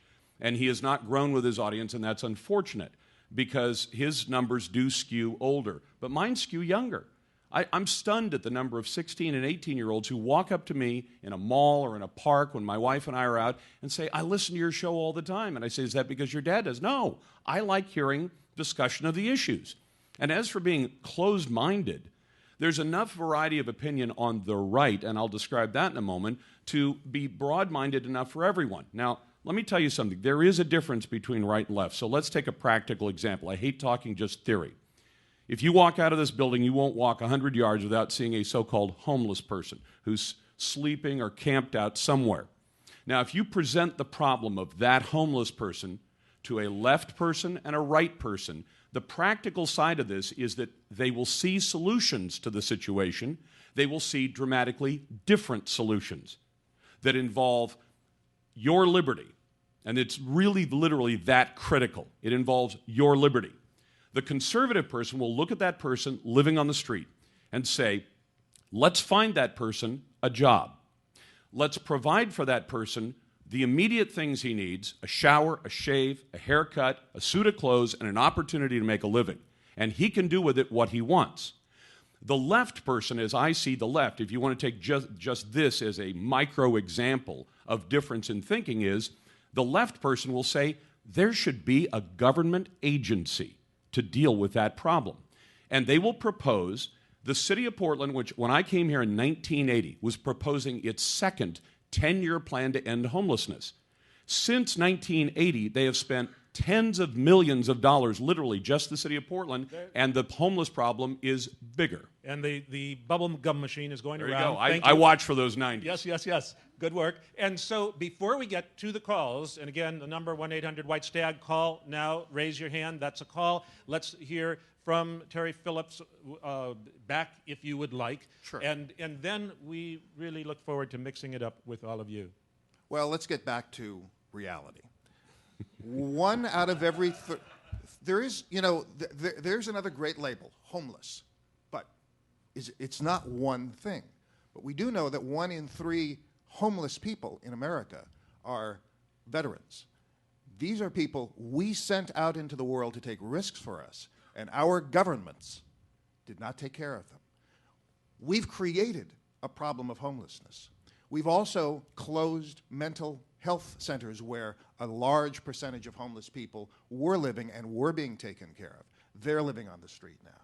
So, yes, sure, let's clean them up, give them a shave, give them an opportunity to get a job. But how do you do that? Well, each of us, I suppose, could walk up to one person we perceive as homeless and say, can I give you $10? But the problem is bigger than each of us. It requires, because it's millions of people, it requires government help to solve a problem created by government. Now, talk about liberty? Sure. How free are these people? It's widely estimated that there are more black men in prison in America today than there were black people living at the height of slavery in America. For committing crimes. Sure. But how Black did those, men but, should be exempt but how from did prison. those crimes get committed? What By made walking that into a happen? liquor store with a gun. All right, well, or using drugs Terry- because they couldn't feed their families. I mean, Hold on, they're problems using that were drugs because created- they couldn't feed their problems families? that were All right, created by government. Okay, but let me ask you say a Ronald question, Reagan Terry. was right. Government is the problem. I agree on that. But to relate this back to the the original question Thank of you. Is there a talk left and radio right? skewing right, and by your description and hearing the different takes on the homeless problem, isn't that reflecting sort of different policy views, which are then reflected in the kind of talk radio programming we're hearing, and which relates to it? So in other words, to put it back to the original question, aren't we hearing on the airwaves more of the Lars type discussion than the Terry type analysis? What we hear are two things. We hear the majority of Americans getting accurate information from what,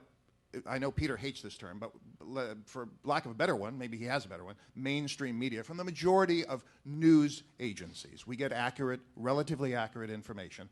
And then we have this narrow group of people who combine what they call facts and largely opinions, and they make things up.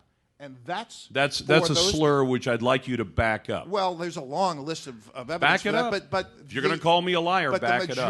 the majority of Americans are comfortable with science and facts. And then there are those who are afraid of what they see, and they need a different interpretation. Some turn to religion, others turn to talk radio. Okay, some housekeeping. First of all, that's a fair point, and we'll ask before 11 o'clock that you respond to Certainly. Lars Larson saying back that up. Certainly. Now, a little radio promoting forward and promoting backward. We're so glad that you're here. We look forward to sharing lunch with you. We look forward to you joining us for the afternoon panel, which will be characteristically different than this, and we'll tell you soon why and how. And now, I suppose we go to the callers. Let's go to the phones. What do we have out there? How are we going to decide who to go to first? Well, this woman over here did have her hand up first, and I had said wait until the But reset. I had promised Professor Hunsberger, who came all the way from Linfield. So All we'll the let way him- from we'll let him go Linfield? second. Yeah. First over there, and then Professor Hunsberger. And please, when you do speak, introduce yourselves so that we all can get to know you. Hi, my name is Yes. My name is Carol. I had a point for Lars Larson. When you say that your listeners share something in common and that 30% of them are left-leaning. Yes. And I would say that amongst people I know who listen to you, they listen with an interest in what you say and what your callers say because they have coworkers and family members and know people who share a common point of view. They don't personally share it, but they go to the Thanksgiving table and are interested in being prepared. Yes. Right. Okay, so that's one. The other is... Well, but you've mixed two of my comments together. I said the reason people come to talk radio is because many of them, the people who identify with my point of view, are coming to because they find a friendly voice that they don't find anywhere else. The second issue, why do left-leaning people come? I assume because, like me, I like to listen to the left and the right. I read the left and the right. I want to know what both sides are saying, and I think they share that. But those are two separate issues. And just a point of information just here, there's an intriguing Pew study, another one, that lends credence to your figures overall, not just your show, that it seems, and this speaks to the question of the day, that according to their studies, this is not a theory, this is their studies, and correct me if I'm wrong, Ken Dennis, but I'm quite sure these are correct, that there's a substantial number of the right, so-called right, excuse me, Terry Phillips, audience that is from self-identifying people on the left, and those shows that are considered left do not have a substantial number of people who self-identify as right. Right. The other thing I wanted to say about homelessness, when we first moved to Portland in 1980, my husband and I went to dinner at a fancy restaurant and stepped over homeless people to get into the restaurant. And we felt that our lives are diminished dramatically by seeing people live like that. They should be out of sight. No, they shouldn't Okay. not be. I'm being sarcastic, but sorry. Yeah, I don't appreciate that. I'm trying not to. The other thing I'd like to say about homelessness, you say somebody, as our other panelists said, who will walk up to a homeless person and say, let's get you a shave and a haircut. 100 different charity groups run by private organizations which are far more responsive and aim to end the problem. Government agencies tend to want to they want to make sure they continue to exist. And a lot of the agencies I saw that came into existence in 1980 became huge, basically whores for government funding. Every year they would come back to say the problem is bigger, we need more money, and they would grow the bureaucracy. Private organizations, I've found, try to help people solve their problems. Government agencies, unfortunately, tend to enable a problem. Well, what I would like to say in response to that is I would like to, rather than hear the denigration of government versus charity, what I'd like to hear from is the charitable organizations and their experience working with the homeless. That's maybe an issue for another day because we're talking talk radio today, but I could give you 100 different agencies. The gumball machine is going around, and we appreciate that call from Lake Oswego. And where's the next call? Over here, we're going to McMinnville now, and our friend. Let me just also note, if you would please speak right into the microphone because this event is being webcast again as part of our outreach to the community through the university. So, our good friend and alum, Professor Michael Huntsberger of Linfield College. I guess I just introduced you. Thanks. I guess I don't need to introduce myself, and in the interest of full disclosure, I have to say that I am the former manager of a 1,500-watt votive candle of a radio station, public radio station. But I have some background in this, and I wanted to go at your point, Lars, about this being a form of journalism, opinion journalism. You compared it to the op-ed page. I call it talk journalism. So. Okay, all right. Well, I see a fundamental difference between what you do and the opinion page in the newspaper in terms of how the content is labeled. When we're looking at an editorial, it's on an editorial page. Do you think anybody who turns on talk radio Please is... don't interrupt Okay, me. Fair enough. Okay, please don't interrupt me. The issue I would want to go at, and this is not specific to your show, but I want to go at the issue of the president's birth origin, right? Okay. Because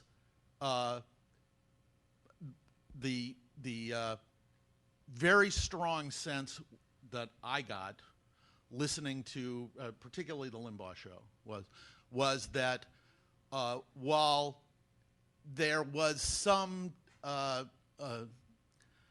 acknowledgement of the fact that the issue wasn't closed, right?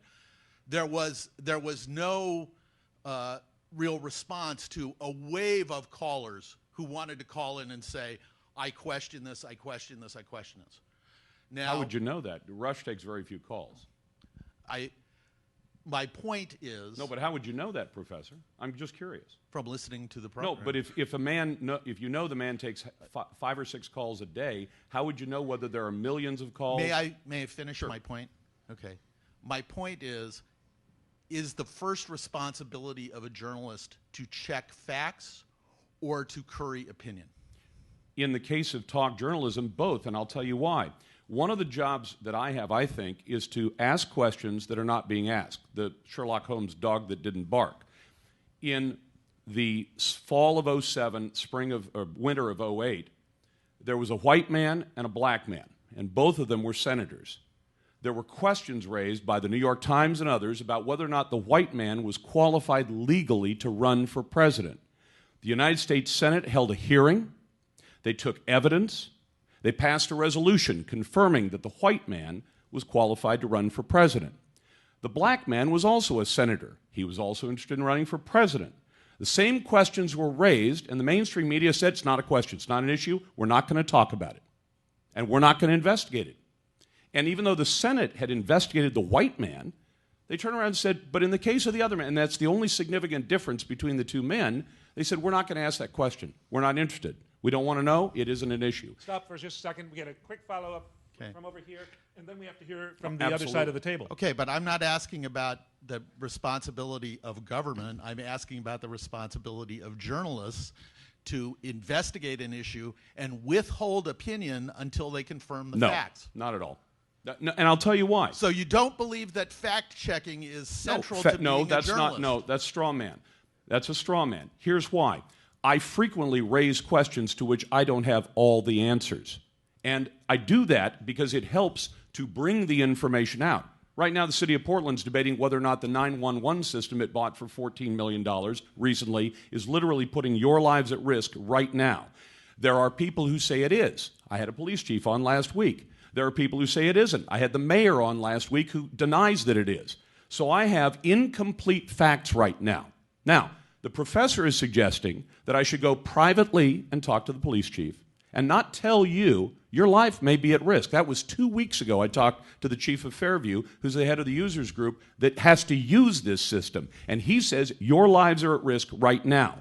Then I should go talk to the mayor when I got him last Friday and ask him the same question. And both of them have differing stories, and I should then wait for some undetermined period of time. It could be weeks, it could be months, or it could be years before I find out. And then when I've found out for sure which one's right, then I tell you. Would you rather know that now or later? Point taken. Okay. Thank you. And it's intriguing to hear the dynamic, right? In both of these guys, they really know how to use the language to make it difficult to interrupt them, which is why we have the gumball machine. Mr. Phillips. Thank you. The sky is falling. I'm not sure what the cause is. I don't know how much trouble we're in. But boy, we could really get hurt here. Let's send a few Marines over and see what we can do about this. Conservatives would never send American troops overseas to fight an unnecessary war.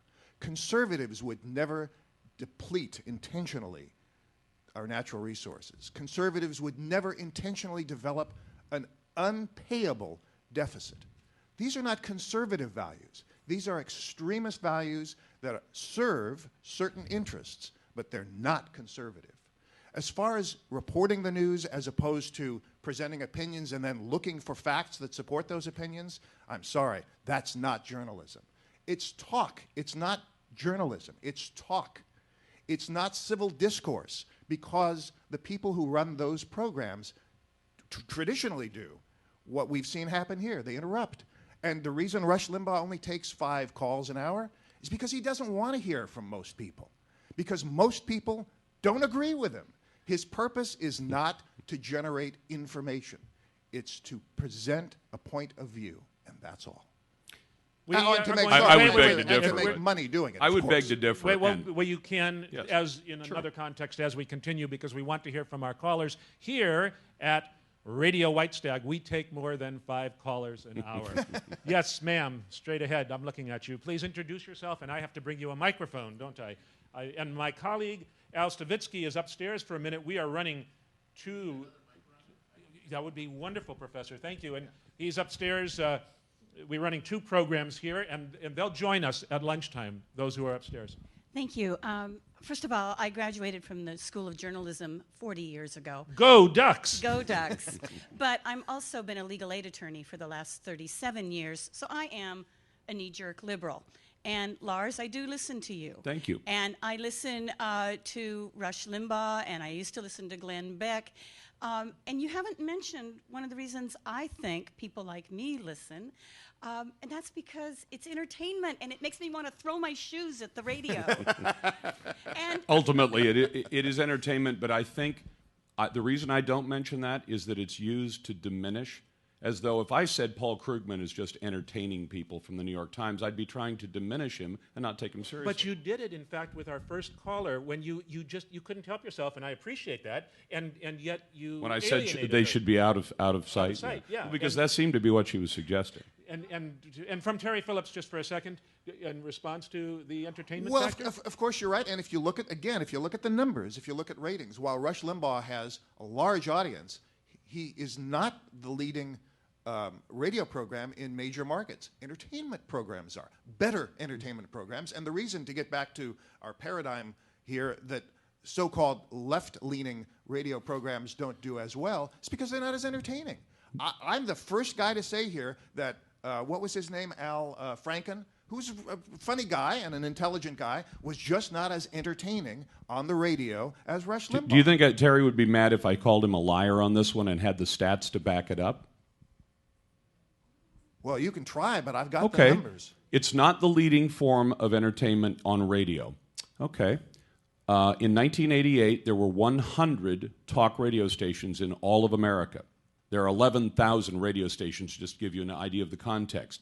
Today, talk radio is the #1 radio format in the United States of America, with 2,600 radio stations that carry the format and a whole variety of voices. So when you say it's not the #1 format, I don't expect to beat movies or music or television, but radio, talk radio is the #1 format in America. But music programs individually beat talk programs individually. In L.A., the #1 talk program is not Rush Limbaugh. I understand that, but I'm saying that in America, Well, the #1 format that people listen to. Stop, you guys. Yeah. And the gumball machine is going, and it's not just America. There are those among us who take this as cultural imperialists and export it to other countries around the world, and I plead guilty. Hi, my name is Kirby, and I'm a student at the University of Oregon. Before I ask you a question, I really want to call you out, Mr. Larson, on some of the things that you've been saying. Okay. You stated that most of your listeners are women who are 16, 18 years old. No, I did not. Well, you said that they are women. No, I said 1/3 of my audience is women. 1/3, not most. And I don't know if they teach proportions and that at the journalism school, Careful. but 1/3 is not most. Look, she's going to be a journalist. She's There's got a to get reason why used I'm to not a this. math major. I'm aware of that. And I said my audience skews 18 to 49, not 35-64. 35 years old to 64 is a traditional talk audience, and that is Rush's strength. 18 to 49 is where my audience is. It's a much younger audience. It's a very large age range there. No, they overlap. Well, I wrote down that you did say 16 to 18-year-olds, but I said I'm surprised by the number of 16 to 18-year-olds who approach me in public and I'm a radio guy. I'm not on TV anymore. Who compliment me on the fact that they like the show. I'm surprised by it, but I didn't say it was the majority. You've kind of mixed things up there, but that's all right. You're you going mix for things journalism. up too, so I guess just playing the Tarek same card. says you only tell the truth, so yeah. And I'm the one who lies. When did I say that? You said journalism, mainstream journalism gives you the truth. Wait, when did I say they only Anyways, tell the truth? so Okay, I'm sorry. They sometimes well, lie. who's being inaccurate now? They lie the least. I didn't say that either. I also wanted to just point out to you that I hope you're aware that many white males are also in jail for abusing drugs and shoplifting liquor stores, and not just people of color. No, but and he I brought hope up that you blacks understand for some that. reason. I don't know why he brought up blacks. Well, you were talking about freedom, and I was pointing out that it's not really freedom if there are as many or more black men in jail today if you commit as crimes. there were. Anyways, so my question to you is, since the poster behind you says join the conversation on Twitter and there's a hashtag there, what sort of steps are both of you making to integrate technology such as Twitter into talk radio so that talk radio will stay alive? Fully integrated. How? I do 2 Facebook pages, 1 Twitter. I take emails, and I've answered every single email I've received for the last 15 years, and I received today an average of 1,000, and that's after the spam filter gets rid of the mortgage offers and the penis bills. And at Valley Public Radio, what's the integration? That was the entertainment part of that one. They also use all of these social media, but one thing that we haven't mentioned yet is that this phenomenon called radio is a dying medium. Wrong. The majority of young people today don't listen to radio. They listen to audio content. Stop. Who listens to radio in here? Yes, and how many people here are under 18? But hold on. He can talk the trend, and the trend may be right, but people do change as they age. You've noticed that. You will be a lot like your parents when you get older, perhaps. But the fact is that today, this year, radio listening is higher than it has ever been, and that's from the NAB, which gathers this. Well, I'm telling you, ma'am, a stat, I'm citing my source, which is what journalists do. It is higher this year than it has ever been in America. There are a lot more older people than there ever were. Of course it's higher. It's 40 minutes after 10 o'clock. But I told you that my audience skews young. It's 40 minutes after. It does, though. It's 40 minutes after 10 o'clock in the morning on Radio White Stag. We will get to the rest of you callers momentarily. But first we go to John Daggett, a retired human being from the area of Multnomah Village. I'm concerned about distortion and lies in all the media, and I think it's picked up in some talk radio as well. And the only quote I have is from a Fox News executive who was told that a, quote, fact wasn't a fact, and his quote is, "It doesn't matter." And my concern is, since the fairness doctrine was done away with, that we have distortion and legal lying in all of our media. And I don't think the mainstream media is left or right. I think it's entertainment. I don't think we get informed. I really don't. I think we get fabricated too. I read an article this morning where the Acorn group was demolished by a fabricated video. Planned Parenthood was attacked by a fabricated video. 2 history professors teaching about union organization in history were given death threats because of a fabricated video, and on and on. It's becoming the norm where we lie, cheat, and fabricate instead of truly inform. Where is the ethics in our... Is that the question? I think that's a good question, especially since this is a ethics conference. Where are the ethics? Well, I think I heard Terry's position earlier that talk radio is not honest. Let me ask you is that this, a fair Lars, summation? let me stop you for a second. Let's go to Terry here first, sure, and then go back to you. Yeah, I agree. Earlier I said that most people don't listen to so-called conservative talk radio because they're comfortable with the information they get from mainstream media. It doesn't mean the information's accurate. And self-described left, right, I don't really care. If someone listens to radio or watches TV, or for that matter reads a newspaper, and gets information that's inaccurate, that person is not well served. There is a lot more inaccuracy in non-edited, let's say, media, such as talk radio. There's no editor. Somebody sits there and talks, and he can keep talking as long as he has a big audience. It doesn't matter whether what he or she says is true. But I want to ask you a question. How many people here believe that the head of the IMF is guilty of sexual assault? Yes! You don't know? How many people here believe that Osama bin Laden was responsible for the attacks on September 11th?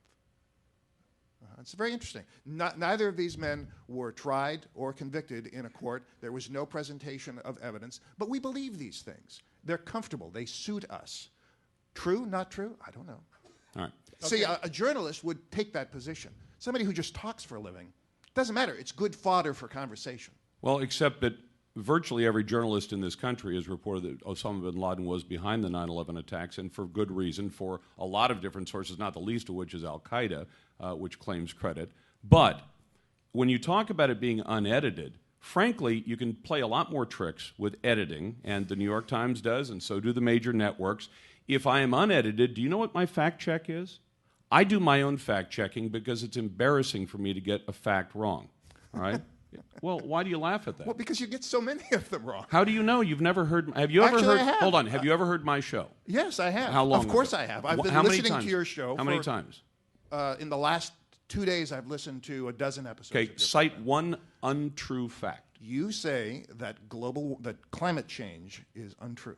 Actually, I didn't say that, and we haven't talked climate change in the last week. So I've been listening to archived. Okay. Well. So now the story changes. And they go to a call. Well, down do here I get in a chance to respond to the fact check? And here's what it is. You should have greater confidence in this, and for one quick reason. My audience is an audience of thinking people, whether they're liberal or conservative. A couple of the rules I play. One, naysayers go to the head of the line. When somebody disagrees with me, my producers are under orders to put that person to the front. I allow them, if they want, to have naysayers 90, which is 90 uninterrupted. This is a radio and sign. with the internet, people can very quickly check and see if the number or data I give is accurate. Yeah, the internet, great source of information. No, Stop, guys, and let's go to the corner of my the county. name is Noor Muhammad, and I agree with Lars that government is bloated, because when I worked for the state of Washington, people would be working half a day and griping that they have too much work and request for additional help. So I agree with you there. Thank you. But I don't see how we are going to rid people of homelessness by giving them a job. Who is willing to give whom a job? Is the question. What is the question? Who is willing to give whom a job? There are you willing to give? I could tell you. I've been jobless since May of '98. Mm-hmm. You haven't found a Since job May you of want, '98, right? I've been jobless, Mhm. and I've been disregarded in terms of being employed.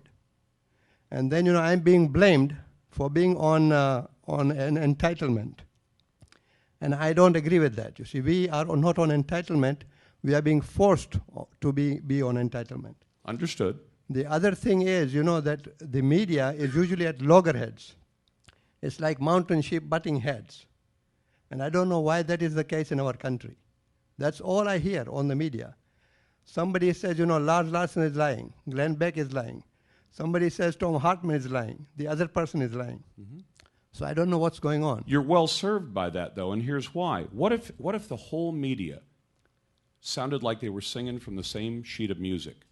That would be disturbing, and it should be, because you would think, if every newspaper I pick up and every TV station I turn on has the same version of the same story with the same information and nobody disagrees at all, it might seem very harmonious. The problem is that you would think, well, isn't there another side to this? Does anybody disagree with this? Now, there's mom and apple pie and a few things we might all agree with, although I hear liberals who don't like apple pie. But my question is, why are you not well served by getting the chance to hear that there are honest disagreements about public policy issues? Because some public policy issues are based on facts. You can't. You mean like global warming? You can't have another point of view on whether something is true or not. Well, you can if the facts are And we disputed. go over here to Eugene. Our signal has drifted down to the south end of the Willamette My Valley. name is Benjamin Christensen. I'm a senior at the University of Oregon Journalism School. Go Ducks. Go Ducks. This is actually a question for Mr. Phillips. It's more of a general curiosity question. I want to know how you came to your theory as far as there is no dividing line between left and right, especially considering you've been spending the last few years in Bakersfield, California, which is a hotbed for right-wing media? But what do you mean by right? Highly conservative. What do you mean by conservative? Republican. Oh, Republican. Oh, and now see, that's something we can. Well, talk I mean, the Republican aspect. You mean John McCain is conservative? Give me a break. But see, which part of the Republican plank do you consider to be conservative? Well, I mean, granted, I haven't been there in a couple of years as far as no, I'm not talking about Bakersfield. I'm talking about this notion that Republicans are conservatives or right wing. Well, some are, some aren't. I'm kind of going more with the populace or just the general community of Bakersfield. Yeah, and that's the problem, because in Bakersfield there are universities and there are people who are intelligent and open-minded. And then everybody else is dumb. And there are people who are. There is a large percentage, a significant percentage of the population that are uneducated. Correct. That don't have high school degrees, diplomas, let alone college degrees. So we can talk about informed or uninformed, intelligent or unintelligent. And here comes the elitist rap. And I am elitist, just like those Navy SEALs that he loves so much. I think the way you accomplish great things in the world is by being as smart and as well-informed as you can, not just having opinions. Okay, stop here for a moment. And Mr. Christensen, one of my prize students, is from Bakersfield, hence these references to way down south. And we'll get up here to this table in a minute, but first we are back with... My name is Doug Woods. I'm from Gresham, also a journalism grad from the mid-'70s, so go Ducks. Go Ducks. I guess my comment, and then a follow-up question, is on a comment you made earlier about how apparently on, let's say, the progressive side of radio, the limited amount that it is, they will listen to right-wing or the Larson Show or Limbaugh, okay, which I do, okay, and I probably skew more to the left, but I listen for the entertainment value. I mean, I never listened to you or to Rush, and I've listened to Hannity a few times, for facts or information. It's because I get to listen, and it's rather funny at times to me. But what I find in my life is other people who agree with me, we listen to right wing, not a lot, but quite a bit, just to see what the other side is saying. Okay, and then we'll listen to maybe something on the progressive side, KPOJ here out of Portland. But yet, in my family and my other circle of friends that are more conservative, okay, they never ever listen to the progressive side. And that gets back to your point. That's a personal choice. And this is right. locked into studies. Right. And the reason is, too often it seems to me, the right wing side, exactly. They do. It's reinforcement to them. No, and they do not want. You can believe that if you want, but I will tell you belief. that the audience I deal with, and remember, I have 15 years with this audience, and I regularly communicate with them. They are not closed-minded. They are willing, and they generally want facts. They want data. Well, you can shake your head, but that seems closed-minded to me. You reject the notion that anybody who's conservative could be open-minded. Doesn't that seem like a closed-minded position? You're saying those righties, they're so closed-minded. I know they are because they all are. Well, that's a closed-minded position in and of itself. Point taken. And over here, this is how this happens. We go from generalities to everybody. It's everybody. Well, he just generalized that all. Wait for a second. Let him finish. And you may say that in general, people who believe that talking toaster ovens give us the truth are probably not too smart and probably wrong. But to say that every person who believes in God is insane is perhaps going too far. And now we take another call and we go back down to Eugene. My name is Jody Cannaday. I'm a journalism student at the University of Oregon. So I guess backing off of that, I have two questions. But the first one, backpacking on that question, why is right talk radio more entertaining than the progressive radio? That's easy. Second question, I'd like to hear Terry's answer first. Are you scared of podcasts? No, not at all. It accentuates my show because there's a guy in Afghanistan, among others, a soldier, who listens to my show every day because it's a touch of home for him. And I made it possible for him to podcast the show. He listens in northern Afghanistan, and he loves it. Now, it allows you to time shift. If I were willing to throw out my journalistic standards, I could do a very entertaining extremist talk program. I could start declaiming all kinds of things, making stuff up or taking facts Okay, and exaggerating make him them. as long as he's going to keep slurring me. But no, as long as he's going to keep slurring me. We're going to get to that before yeah, the end of the well, hour. because we're getting close. We're about 7 minutes, all right. right? Is I that want to right? hear that. Okay, I haven't slurred we're him. We're going to take the call. We're going to take the call here at the back of the room, and, Sure. and he's assigned All right. before you leave. And by the way, a little bit of housekeeping here. Right at 11, as per our agreement, before we sent the limousine out to get Mr. Larson with the carpet bag full of the cash so that he would come join us, the deal was that he got out of here right at 11 because he has an extraordinary, I think, workload. He works 2 shows, and he has to be back over at his studio, which is where, if anybody wants to go heckle you? Pac West Building. Okay. Come demonstrate anytime. Okay, great. So Terry's to respond, right? Sure. And before that, we have a question over here. Hi, my name is Wendy Larson, and I'm the Vice Provost here at the White Stag. And first, let me say I'm really pleased to have this event, and I welcome all of you to the White Stag, and I hope we'll see you again.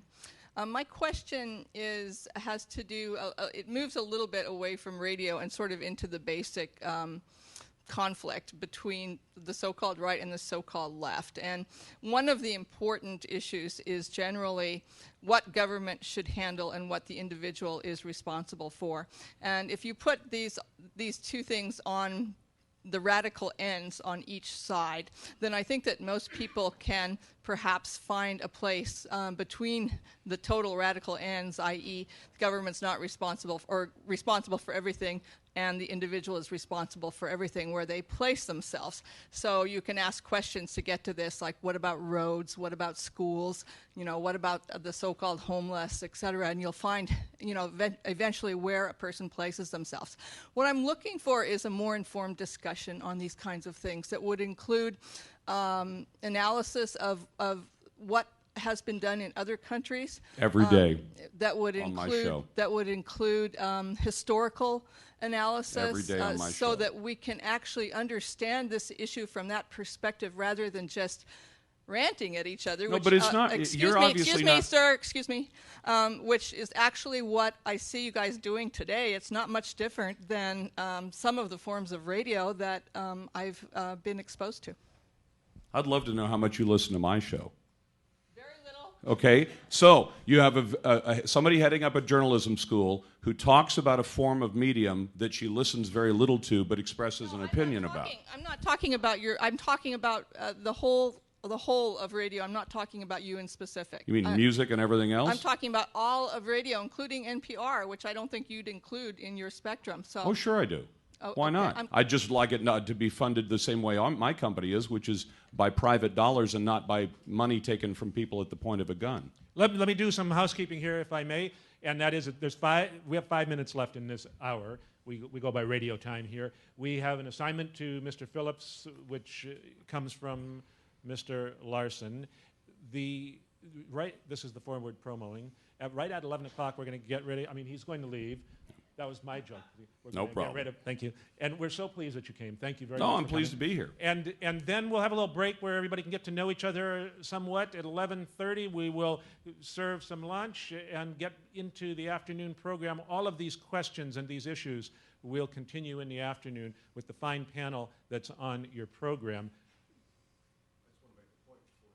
Before he leaves, you will make a point.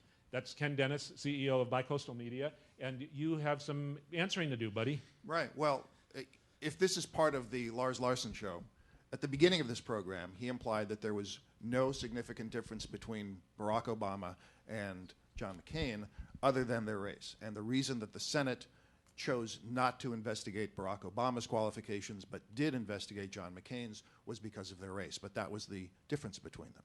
Well, that was a lie. There is a huge, huge difference between these two candidates. And the American public, which eventually decided who should be qualified to be president, took all of those things into consideration, not just race. And it is racist to suggest that Barack Obama is not qualified to be president because you think that maybe he wasn't born in this country, which is irrelevant since his mother was an American citizen. Why did we waste all of this time and effort to find out whether, in fact, he was born where we now know he was born? What's the fact that I misstated? that there was no other difference. I didn't say that. What I said. wish we had now, hold the on, tape to hold on. play back. In context, we were talking about why was it a public policy issue that one candidate was that both candidates may have been born outside the country. But John there was McCain. no hold other on. difference. No, but I didn't. That's I what said you with said. regard to that issue. I never said that there was no difference between Barack Obama or John McCain as candidates on 1,000 other issues. But on that issue, what was the significant difference that caused the Senate to have hearings, pass a resolution on one candidate, but ignore it on the other candidate? Stop. Now, go ahead. And radio is blessed with the clock because these things do stop. And that's why we made this radio White Stag. We have 2 minutes, and Ryan Lane, one of my students from down in Eugene, has, I think, an appropriate question to end the hour with. But first, Ken Dennis had something to say. Right. Mine's a fact check. You both use different ways to describe formats. One is the number of stations that has a format. One was the size of the audience represented by all formats, and those don't jive. So you can fact check that later. And Mr. Daggett brought up the fairness doctrine, which is a wonderful topic. I hope Which you're we will teaching get it. to Okay. in the afternoon, and promoting. Could you go back to Mr. Lane, please?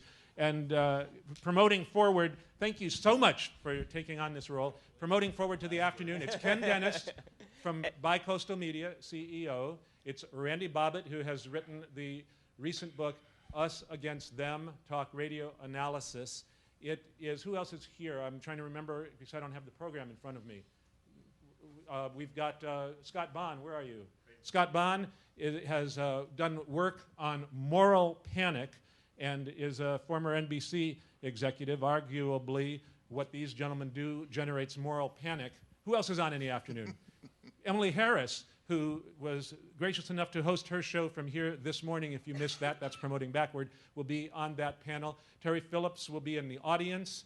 And then there is, yes, he's here, my friend and colleague, John Scott, who came up from San Francisco. This guy's an interesting study. He was a Clear Channel program director programming in San Francisco, both the so-called left station and the so-called right station, and he seemed to have survived it. I think that's the panel for this afternoon. It's going to be great, and the lunch is going to be delicious. Ryan Lane. Thank you for interrupting my beautifully timed radio segue.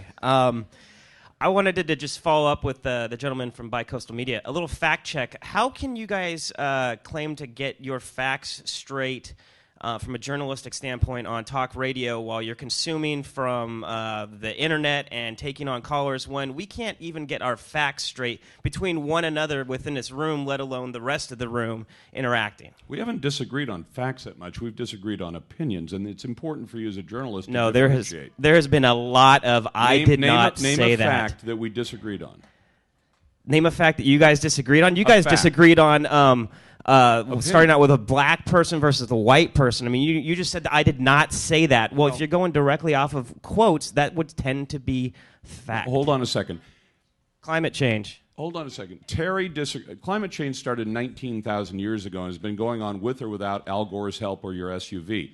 Terry suggested, hold on, isn't it interesting that Terry suggested that black men in prison are being treated differently because they're black and unfairly, but if I suggest that two senators similarly situated ran for president, that one of them might have been treated differently because he's black, it's racist for me to say that, but not for him. Stop. We've got to stop.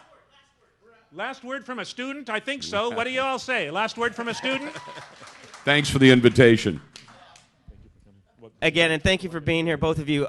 Repeatedly, you have said, I did not say that. Mr. Phillips has said, I did not say that. That would tend to be a fact check or an opinion check. No matter what, it gets to the crux. You're calling one another something else or opining that, and that's what you guys do best. Thanks. And let me just ask you one more thing. I'm pretty much convinced I'm giving this guy an A this term. Can we vote? Can we vote? An A for Mr. Lane? There you go. Thank you Thanks very much, Lars Larson. Appreciate A pleasure the to meet you. invitation. Thank you very much, Terry Phillips. Thank all of you.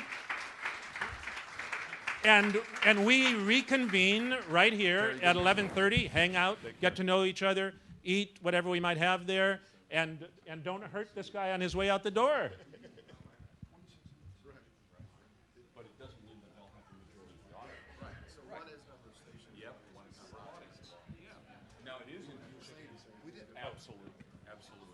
do disagree with you on the context of that, only because what I was saying, and you know this, how are you, sir?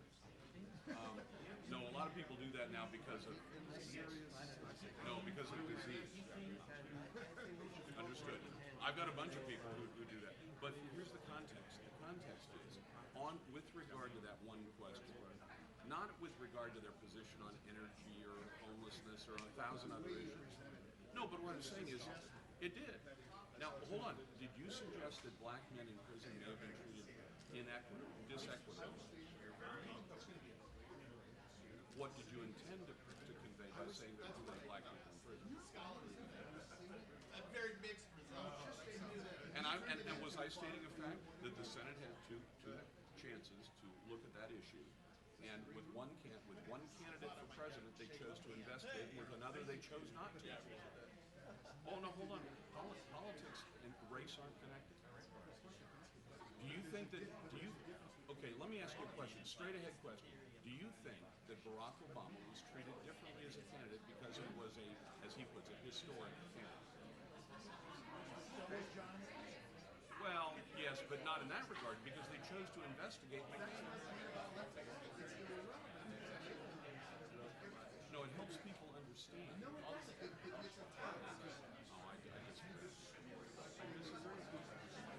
No, because if somebody said, well, what kind of candidate is he? And I said, he's conservative, I might then say, so he